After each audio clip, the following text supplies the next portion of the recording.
तो हेलो दोस्तों, आज की हम लोग इस वीडियो में सीखने वाले हैं कि मल्टीमीटर का उपयोग कहाँ कहाँ और किस तरह से किया जाता है। तो यहाँ पे मेरे सामने कुछ सामान है जिसको मैं आप लोग को मल्टीमीटर की मदद से चेक करके दिखाऊंगा कि किस तरह से इसको चेक कर सकते हैं कि अच्छा है या ख़राब। इस मल्टीमीटर द्वारा हम लोग इसको चेक करने वाले हैं। तो दोस्तों, इस मल्टीमीटर की मैं बात करूँ तो आप लोग को मार्केट में काफ़ी आसानी से और सस्ते दाम पे ये वाला मल्टीमीटर मिल जाता है।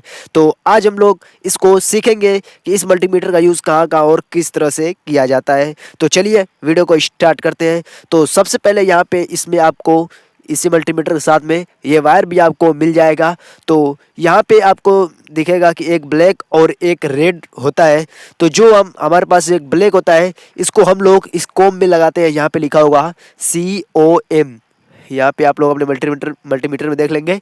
तो इसको हम लोग पहले ब्लैक वाले वायर को पहले इसमें कॉमन इसको लगा देते हैं। अब इसको इसमें लगाने के बाद अब ये दूसरा जो लाल वाला वायर है इसको हम लोग इसमें कनेक्ट कर देते हैं।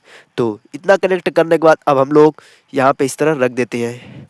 अब हम लोग को कोई चीज़ जैसे चेक करना है, मान लीजिए मुझे इस वायर को चेक करना है। यहाँ पे मेरे पास एक वायर है, अगर ये कितना भी बड़ा वायर हो इसको चेक कर सकता है। बस मैं आप लोग को एग्जांपल के तौर पर बताने के लिए मैं एक छोटा सा वायर ले लिया हूँ और इसको मैं बताता हूँ कि किस तरह इसको चेक कर सकते हैं। बड़ा वायर होगा तब भी चेक कर सकते हैं ये कि वायर अच्छा है या ख़राब हो चुका है। तो चलिए, यहाँ पे आपको रेगुलेटर दिया होगा, यहाँ पे ऑफ है फिलहाल। अब इसको चेक करने के लिए हम लोग यहाँ पे मल्टीमीटर के इस पॉइंट पे लाएंगे।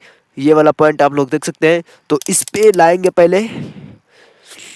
अब इस पे लाने के बाद ये जो मेरे पास दो पॉइंट है इसको आपस में टच करेंगे तो आप लोग को कुछ बीप की आवाज़ सुनाई देगी। यहाँ पे देख पा रहे हैं कि इसकी आवाज़ आ रही है। तो अब इसको चेक करते हैं। तो एक टर्मिनल को इस पे लगाएंगे और दूसरे को इस पे लगाएंगे।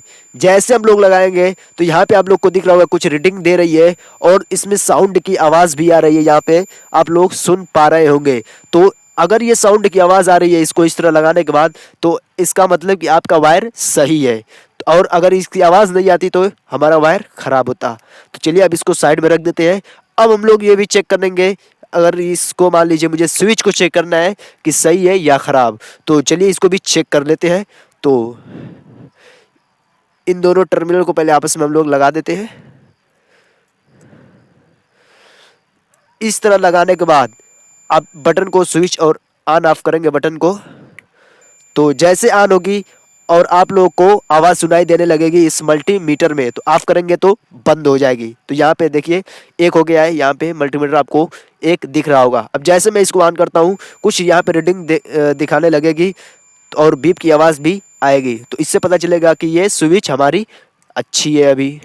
और इसके अलावा अगर मुझे चेक करना है इस LG सेल को कि इसको किस तरह चेक किया जा सकता है, तो चलिए इसको मैं बता देता हूँ आप लोग को। और ये भी बताऊंगा कि आपके घर में जो लाइन आती है पोल से वो कितने वोल्टेज दे रही है उसको भी किस तरह चेक कर सकते हैं।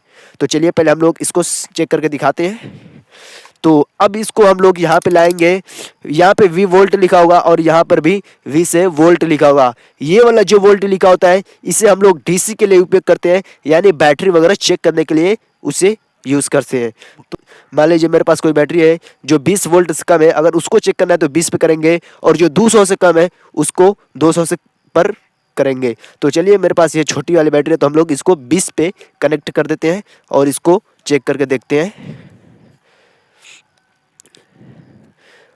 अब इसको हम लोग यहाँ पे एक रेड है और यहाँ पर भी एक रेड वायर है, तो यानी कि ये प्लस वाला प्लस में इसको कनेक्ट करेंगे और न्यूट्रल वाला यानी माइनस वाला माइनस पे। तो जैसे इस पे कनेक्ट करेंगे तो यहाँ पे आपको कुछ रीडिंग दिखेगी। यहाँ पे देख सकते हैं 4.06, यानी कि ये हमारी बैटरी 4 वोल्ट की है। तो इससे आप लोग चेक कर सकते हैं। इतना चेक करने के बाद अब मान लीजिए आपको चेक करना है कि हमारे घर में जो बिजली आती है वो कितने वोल्ट की है। अगर वो मुझे चेक करना है तो हम लोग यहाँ पे आएंगे। यहाँ पे V से वोल्ट लिखा होगा, इस पे हम लोग अब मुझे मान लीजिए घर में चेक करना है कितना वोल्ट आ रहा है। अगर आपके घर में जो वोल्ट आ रहा है वो अगर 200 से कम है तो 200 पे चेक कर सकते हैं, मगर आमतौर से 200 से ज़्यादा ही आता है तो उसको 750 पे करेंगे। अब 750 पे करने के बाद ये जो हमारा ये दो है ये पॉइंट, इसको हम लोग सॉकेट में कनेक्ट कर देंगे तो आपको यहाँ पे दिखेगा कि कितना वोल्ट आ रहा है। और याद रखें, जब भी आप अपने घर में लाइन को चेक करेंगे, बिजली को कितनी वोल्ट है, तो आप इसी पे कनेक्ट करेंगे, दूसरे पर नहीं कनेक्ट करेंगे, नहीं तो आपका ये मल्टीमीटर ख़राब भी हो सकता है, क्योंकि इसमें फ्यूज़ होता है वो भी ख़राब हो सकता है। दोस्तों ये वीडियो कैसी लगी, उम्मीद करता हूँ कि पसंद आई होगी। पसंद आई तो लाइक करके चैनल को भी सब्सक्राइब कर दें।